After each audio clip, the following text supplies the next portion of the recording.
Alhamdulillah memang yang marak dan kemudian kurang disetujui oleh pemerintah kecuali yang legal itu kan pinjaman online itu. Memang pinjaman online itu menjaring orang-orang yang minjam itu nggak harus ke kantor, ke bank, kemudian disuruh ngisi tetek bengek itu kan aturannya itu ini itu ada anggunan dan sebagainya di mana-mana kan seperti itu. Jadi pinjaman online itu memang dipergunakan untuk menjaring orang-orang yang nafsunya itu besar, nafsu untuk menginginkan sesuatu itu besar. Jadi ingin beli sesuatu yang memang itu bukan kesehariannya yang dia butuhkan. Biasanya seperti itu. Dan orang rata-rata termasuk saudara-saudara kita muslim itu rata-rata ya begitu itu.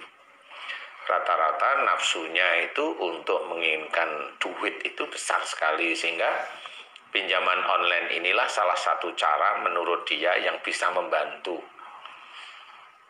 mendapatkan uang dan membantu dia dikejar-kejar. Karena caranya mudah itu barangkali Pak. Iya, caranya mudah dan sebagainya. Ada anggunan gitu. Iya, barangkali ya. Nah, disitulah sebenarnya yang harus kita pahami bahwa pinjaman online ataupun sebenarnya kredit di bank itu ya istilahnya kalau memang itu yang bukan syariah ya banyak ribanya lah, ya banyak ribanya. Jadi intinya adalah bagaimana kita sebagai manusia, mana yang harus kita butuhkan. Umpamanya kita sebagai imam bekerja maksimum lah, tapi kurang. Manusia itu selalu berpikir kurang. Ada saya punya istri, anak saya 3, anak saya 2, anak saya 4. Lah yang nyuruh kamu itu punya anak 4 itu siapa? Itu. Kan begitu kalau pertanyaan kita itu mau diskusi. Yang nyuruh kamu itu anak 4 itu siapa? Kan gitu. Loh itu katanya anak itu rezeki lah. Kan dia akhirnya membolak-balikkan fakta dia. Katanya rezeki tapi anak 4 pinjem. Kan gitu ya. Jadi janganlah menjadi orang munafik dengan omongan-omongan seperti itu. Kalau umpamanya mau dilindungi oleh Allah Ta'ala agar kita itu tidak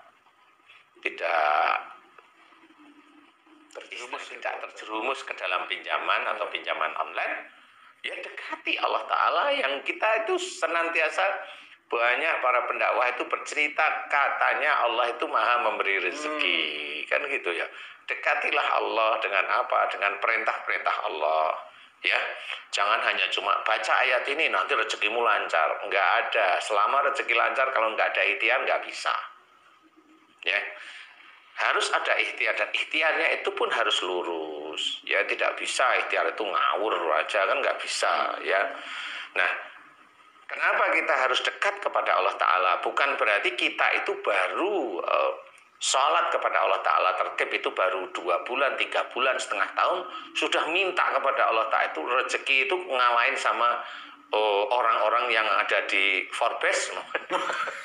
Ya kan nggak bisa kayak gitu itu, nggak bisa. Nah, lo kan saya nggak ke situ. Maksud saya itu keinginan yang menggebu, keinginan kuat terhadap uang itu mbok ya direm.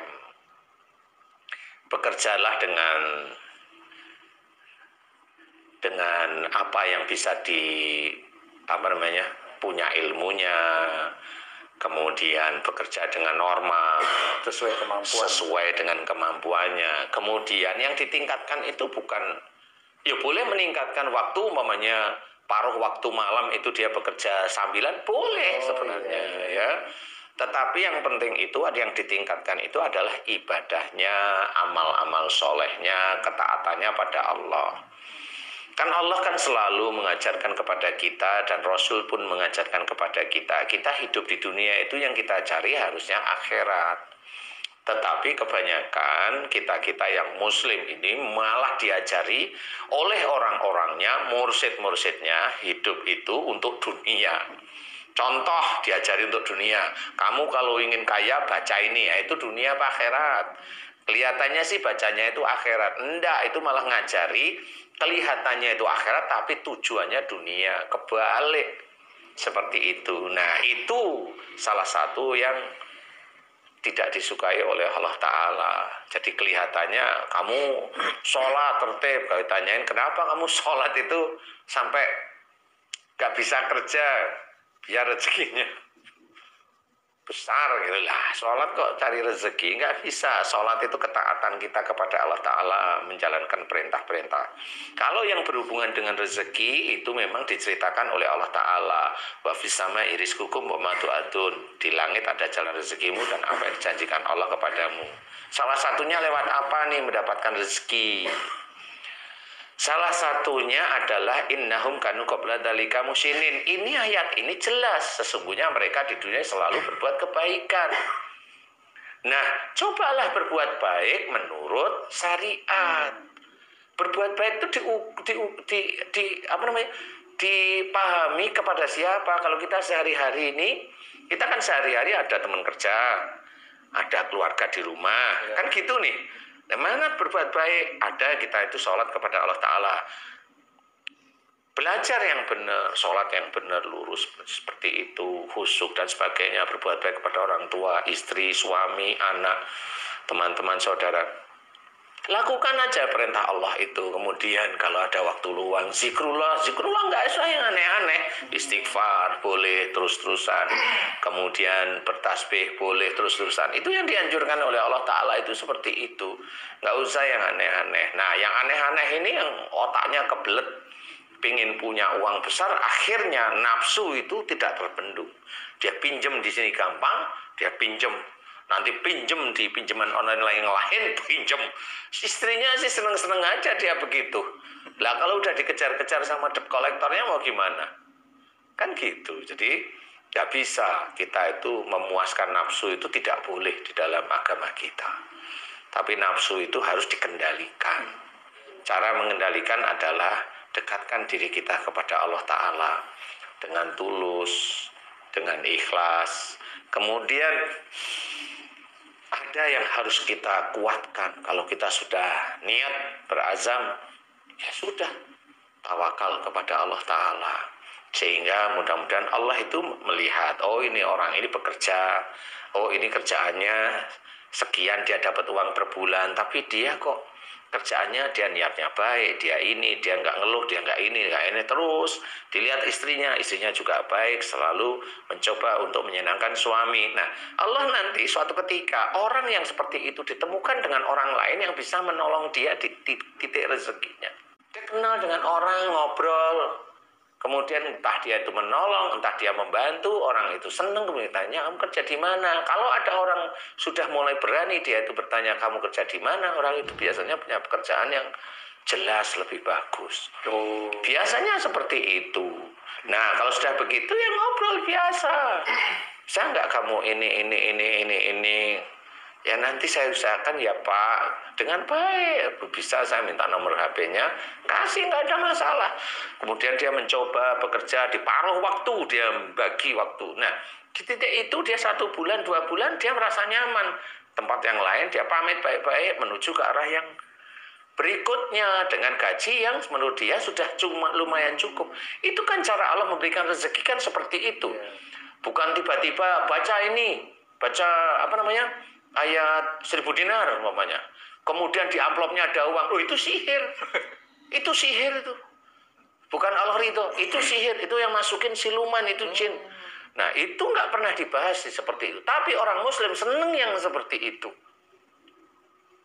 Seneng yang seperti itu. Nah, itulah yang harus kita fikirkan. Jangan sampai kita itu lari ke arah yang musyrik seperti itu, walaupun dia kelihatannya ayat Quran yang dia baca. Tapi ayat Quran dibaca kok ada uang segebok di sini. Bohong itu. Nggak ada, Allah itu ngasih itu dengan uang segitu dengan orang yang macam dia gitu. Nggak mungkin. Kalau saya nggak mungkin. Itu pasti jin. Dan jin itu ditunggangi oleh Dajjal. Karena dengan seperti itu, dia yakini ilmunya itu. Nah, ilmu inilah menjadi kemusyrikan. Itu yang disukai oleh para Dajjal itu yang seperti itu. Nah, kita jangan sampai Seperti itu, belajar mengekang nafsu. Dekatkan diri kita pada Allah. Nanti Allah yang mengatur rezeki. Kita itu yakin kalau Allah itu maha mengatur rezeki, tetapi kita itu malah menyuruh Allah itu selalu memberi rezeki kepada kita lah. Kan lucu itu. Nah, inilah lucunya kita sebagai seorang muslim. Saya bilang orang muslim. Ya. Nah, janganlah kita tertipu dengan pinjol-pinjol seperti itu. Rumah kontrak, pinjol aja setiap saatnya. Ya janganlah, mending kayak Haji C. Alhamdulillah rumahnya kan nggak ngontrak. Alhamdulillah. Taman mertua indah. Seperti itu. Ustaz, nah ini ada keluhan orang tua nih, mencoba diskusi sama saya. Dia udah dipusingkan dengan anaknya yang terlibat pinjol. Jadi begini, anaknya ini minjam online itu 2 juta dengan per bulan tuh 300.000, ya kan? Setahun 12 bulan. Karena 300.000 sebulan ini anaknya ini merasa bisa gitu kan. Akhirnya dalam perjalanannya 3 bulan nggak bayar karena nggak ada uang, ya kan?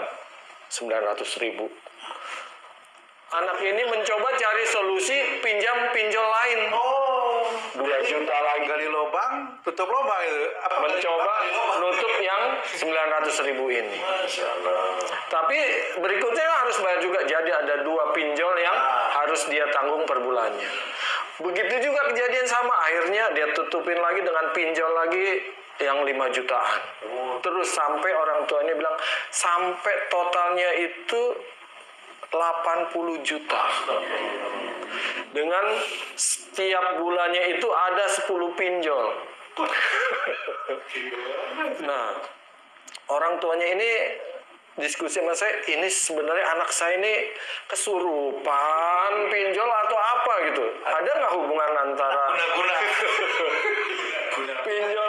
pinjol ini memakai penglaris biar nasabahnya itu banyak, atau ada kesalahan orang tua terhadap ini? Itu hubungannya gimana tuh, Ustaz? Jadi kenapa orang yang sejak awal sebelum menikah, setelah menikah, mau punya anak, setelah punya anak lahir, itu selalu dekat kepada Allah Ta'ala, itu disitulah belajarnya. Jadi Allah itu tidak akan memberikan seperti langsung jadi. Kayak Nabi Musa ngelemparin tongkat jadi ular. Bukan seperti itu.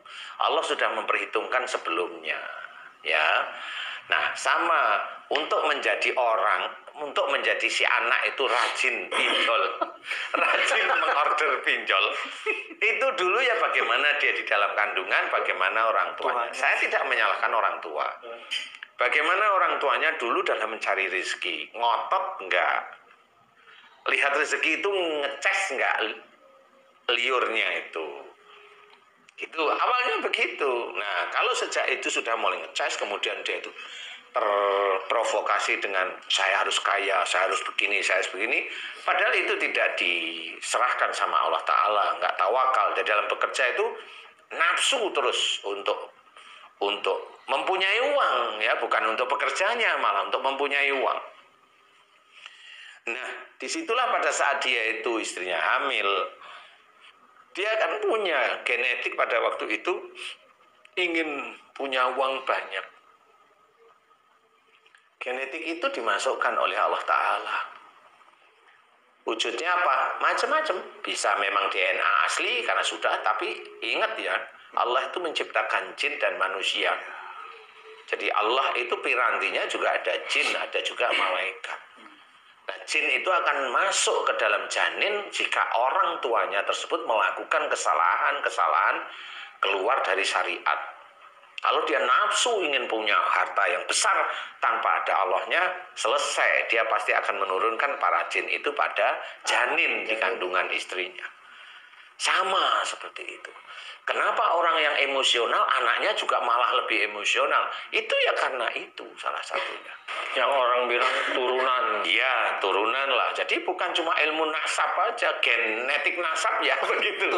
Turun juga kepadanya. Nah, inilah yang akhirnya mencetak anak itu anak yang kelihatan bagus, baik, ini sehari-hari lucu.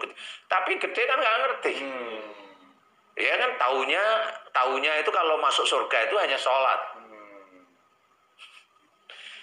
Padahal yang pinjol pinjaman online itu dia sendiri minjem ya sholat barangkali. Saya nggak tahu orang tuanya sholat nggak? Sholat. Anaknya katanya gimana? Ya nggak ngerti lah. Tahu ya, tapi orang tuanya gitu. Tapi orang tuanya tertib nggak sholatnya? Iya. Nah, di situ bukan berarti orang tuanya salah mutlak, enggak. Tetap seperti itu. Genetik itu banyak, nggak cuma sholat saja. Ada orang yang rajin sholat, ngaji, males. Ada yang orang yang males sholat, apalagi ngaji, kan gitu ya. Nah, inilah yang akan menjadikan anak yang besok dilahirkan itu menjadi ujian bagi orang tua itu yang itu. Jadi orang tuanya itu sudah mencetak anaknya itu sejak sebelum dia itu menikah. Kalau si orang tuanya dulu itu berani dengan orang tuanya lagi, ya anaknya nanti dia akan berani dengan orang tuanya. Resiko kalau punya anak cewek itu yang berani dengan orang tuanya, resiko memang dia sulit mendapatkan jodoh. Nah, orang tuanya nggak ngerti yang begitu-begitu. Ya itulah salah satunya dasar orang tua bilang, kenapa anak saya itu kok berani sama saya ya? Saya udah ketawa yang begitu itu. Iya serius lah, ini anaknya siapa? Anak saya. Nggak akan keluar dari garis-garis genetik seperti Kalau nggak seperti ayahnya, seperti ibunya. Tapi bisa aja seperti tetangganya juga bisa.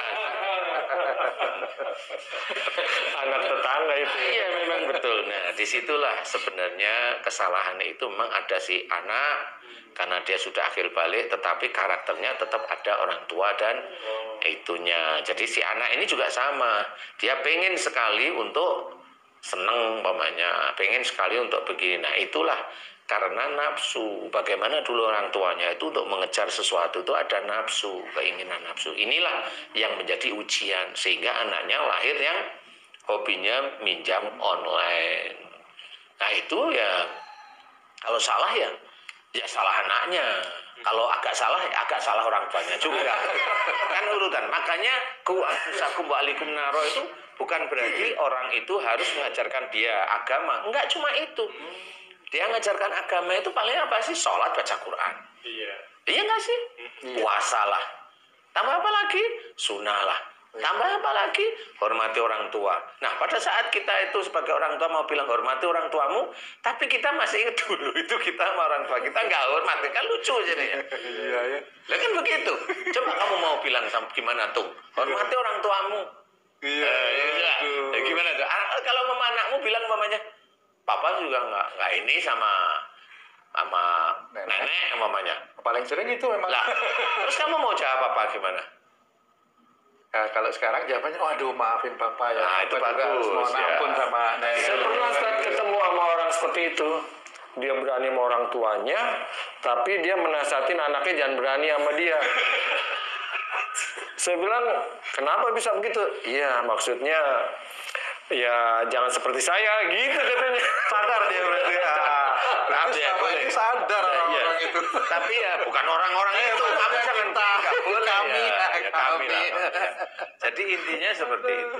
Harus hati-hati karena memang itu tidak bisa ngawur dalam menganalisa. Jadi pinjaman online itu mau dia pakai pelet kayak penglaris kayak nggak tahu saya.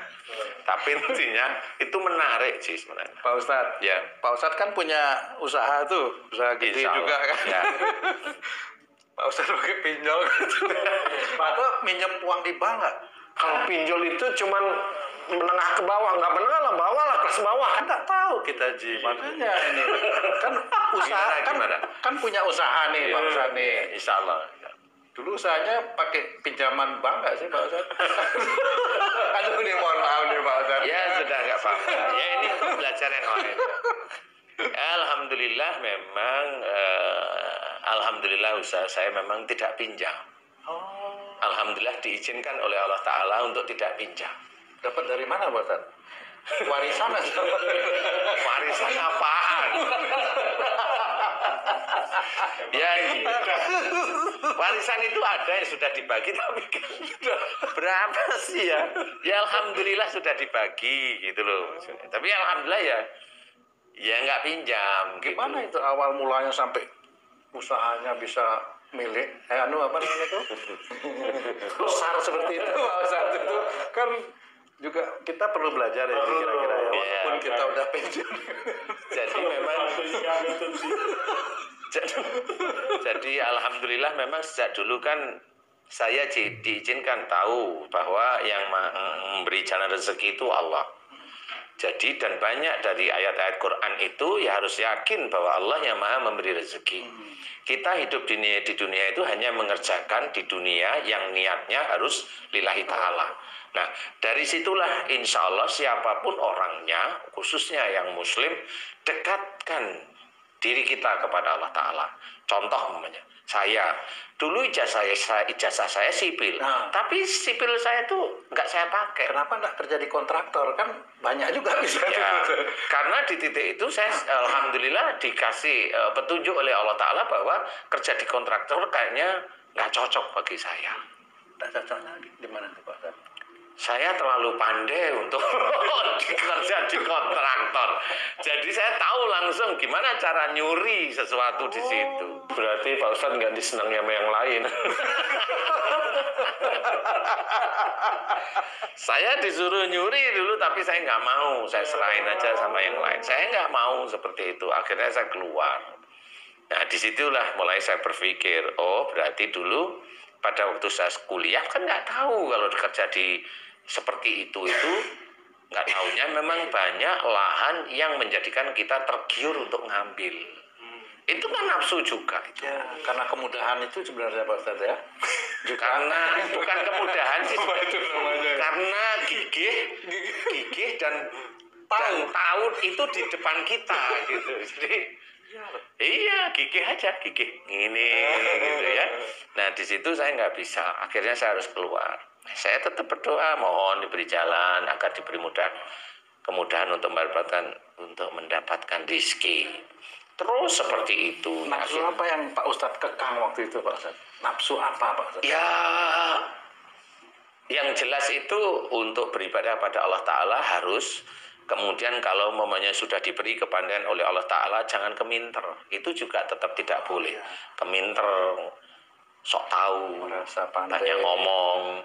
Itu enggak, biasa aja. Diledek sama orang lain senyum. Ledeknya nggak selesai, bertasbih. Seperti itu. Sehingga alhamdulillah sampai sekarang ya belum pernah pinjam, walaupun pekerjaan itu sangat besar bagi orang. Padahal dulu kan kerjanya dagang durian, maaf ya Pak Ustadz. Iya, Sampai jualan lukisan. Iya, saya jualan lukisan, jalan kaki, jualin lukisan. Ya memang nggak bisa laku. Apa untungnya itu Pak Ustadz rajin menabung supaya rajin menabung pangkal kaya kan kira-kira gitu. Nah ini kan gitu. Iya, iya. Kan kira-kira. Iya, memang dulu saya jualan duren. Ya memang pernah jualan duren. Ya untungnya berapa sih jualan duren kan gitu ya. Tapi nggak apa-apa. Maksud saya untungnya berapa itu bukan berarti saya melecehkan. Enggak ya. Kalau kita hanya berpikir untung berapa, memang ya untungnya nggak terlalu lah. Tapi cukup lah untuk Tetap pada waktu menghargai itu. berapapun Ya, gitu Pak Ustadz. tetap cukup untuk waktu itu hidup sehari-hari itu cukup ya. Cuma ya memang harus harus belajar dekat sama Allah Ta'ala. Karena dengan pakai bacaan apa enggak. Kemudian ikhtiar. Karena kalau umpamanya saya sekarang ditanyain, umpamanya Ustaz dakwah ya. Kalau dakwah minta bayar enggak? Kalau saya dakwah di masjid kayak di taklim kayak enggak, saya enggak pernah minta. Enggak pernah minta karena itu dakwah. Kenapa saya enggak pernah minta? Karena memang saya disuruh oleh Allah Ta'ala. Qul la as'alukum alaihi ajron. Katakan bahwa kamu tidak minta bayar terhadap apa yang kamu berikan. Itu tentang Quran.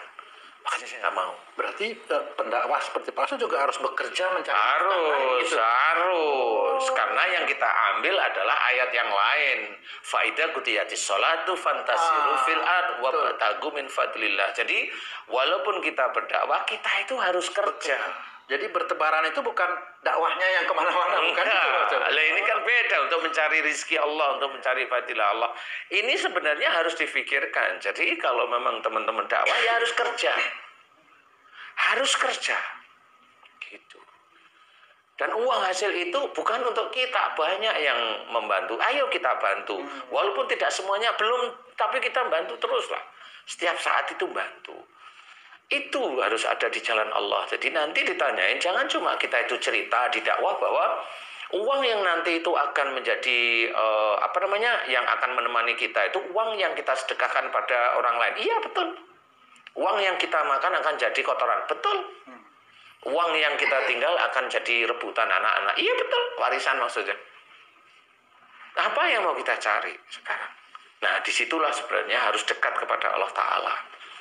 Jadi benar-benar serius, belajar, niat, mudah-mudahan besok itu kalau ini jangan sampai pinjam ya Allah, doa, kemudian dikekang. Kalau biasanya nanti ujiannya begitu, ada kita itu belum diizinkan punya rezeki banyak, teman kita itu langsung deng naik. Nah itu pasti itu namanya hati itu ada iri sebenarnya. Nah, terus ada yang nawarin pinjaman kan kira-kira gitu. Biasanya bank itu kan gitu Pak Ustadz, nawarin. Iya. Pak Ustadz ditawarin juga. Tawarin. Nah, jengkel banknya itu. Ya jengkel. Jengkel banknya nggak pernah saya tanggapin. Ini Pak Ustadz ini enggak seperti itu. Enggak aja saya. Saya juga sering Ustadz ditelepon disuruh pinjam, dikasih pinjaman. Saya bilang enggak. Kena pensiun. Karena nggak bisa bayar bulanan. Tapi memang begitu, makanya harus jadi ya alhamdulillah sampai sekarang Allah belum mengizinkan atau Allah sampai sekarang ini tidak mengizinkan saya berhutang. Jadi makanya ya alhamdulillah agak lebih tenang aja saya ya, walaupun itu butuhnya ya besar sekali ya, tapi ya alhamdulillah enggak lah. Alhamdulillah. Kadang-kadang yang kecil aja bikin pusing. Dulu saya juga pernah berutang. Kecil tapi banyak.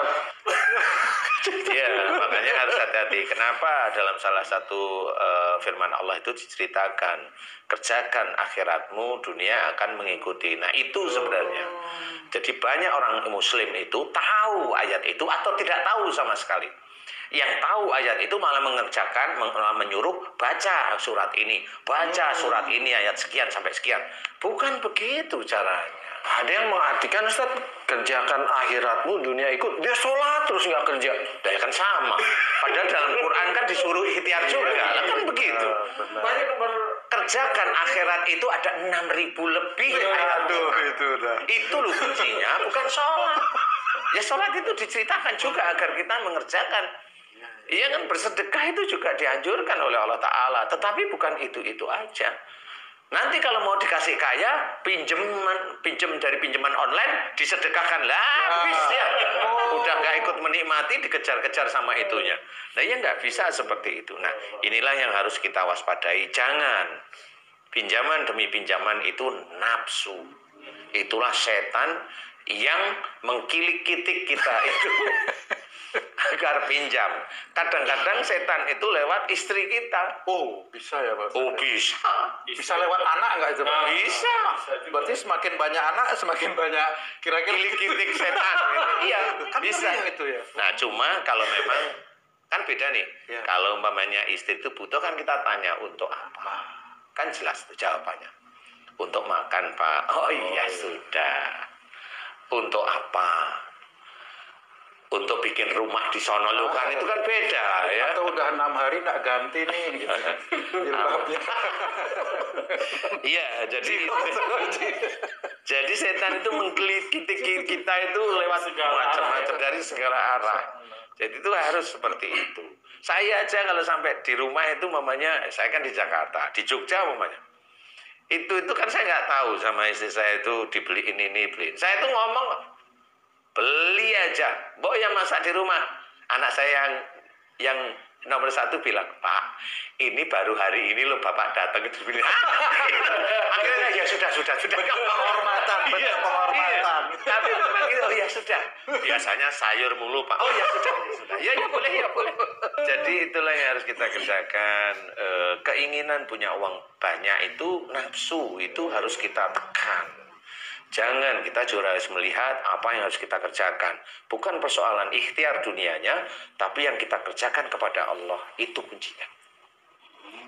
Yang kita kerjakan pada Allah itu termasuk umpamanya kalau kamu diejek, difitnah itu, kamu mau apa? Kamu pasti balas.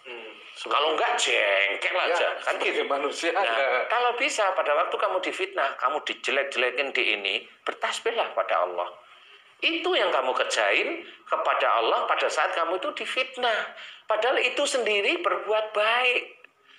Yang fitnah adalah saudaramu sendiri muslim, nggak usah dilawan. Kan begitu. Apalagi yang ngasih nasihat itu orang tuamu loh. Kok kamu ngasih nasihat kok kamu lawan? Bener Pak. Bener Mak. Bener. Aduh, mohon maaf deh. Jadi pertanyaanmu Tung tadi Iya, Pak. baik istilahnya. Maaf ya Pak Ustaz. Gak apa-apa. Ya istilahnya kalau sampai Nggak sekarang nyangka aja. kamu tanya pekerjaan saya apa ya saya belum mau cerita. Apa, Tapi Pak? ya nggak perlu saya jawab dulu.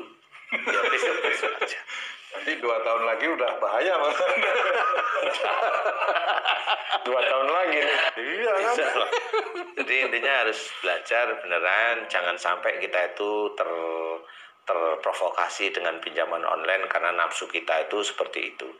Kalau memang istri kita itu butuhnya hanya untuk main-main, tekan istri kita karena kita sebagai imam. Kasih yang sewajarnya, anak juga kasih sewajarnya. Istri dan anak harus tahu kita itu di mana posisinya. Kalau memang posisi kita itu tidak terlalu hebat ya jangan minta yang aneh-aneh kan gitu. Itu yang jarang sekali. Ya suami boleh mau menyenangkan istri boleh, tapi ya lihat dompetnya itu sampai di mana dia bisa menyenangkan istri. Bukan berarti seorang suami menumpuk harta untuk enggak, bukan belum tentu dikatakan dia menumpuk harta. Dia bisa hartanya itu memang nanti untuk dipergunakan sesuatu yang berguna di akhirat. Nggak boleh kita itu mencibir orang yang bukan menumpuk harta, orang yang menabung untuk sesuatu yang kita tidak tahu. Bisa aja orang yang suuzon itu yang kelihatan dia itu sama berpeci sama kita, ini malah yang salah dia. Karena dia hanya iri dengan saudaranya yang memang dikasih derajat oleh Allah Ta'ala, kelebihan, dan dia iri. Seperti itu. Jangan seperti itu, jangan iri. Janganlah, belajarlah. Walaupun itu susah, ya itu susah, tapi harus belajar. Kesulitan-kesulitan jalanin aja, serahkan sama Allah Ta'ala. Kalau memang jadi orang baik, pengen jadi orang baik, lurus aja. Kalau ingin menjadi orang takwa, tetap lurus aja. Nanti ujian itu ada di depan-depan kita. Jalanin dan selesaikan ujian itu. Seperti selesaikan ujian itu. Jangan menghindar.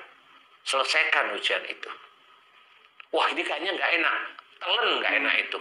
Karena tidak enak itu pada waktu kamu sudah tahu tidak enak, saya bilang telan berarti kamu harus menerima takdir Allah yang kurang baik menurut kamu. Padahal itulah takdir yang memang diciptakan oleh Allah Ta'ala. Mau nggak kamu itu menerima yang tidak enak pada saat itu? Kalau kamu mau menerima yang tidak enak dan ikhlas sekali menerima tidak enak dan ikhlas 2 kali menerima tidak enak ikhlas 3 kali 10 kali tetap menerima yang tidak enak itu dengan ikhlas tanpa menggerutu pada Allah Ta'ala, pasti Allah insya Allah Allah akan memberikan jalan untuk mendapatkan rezeki. Insya Allah seperti itu, insya Allah. Wallahu a'lam.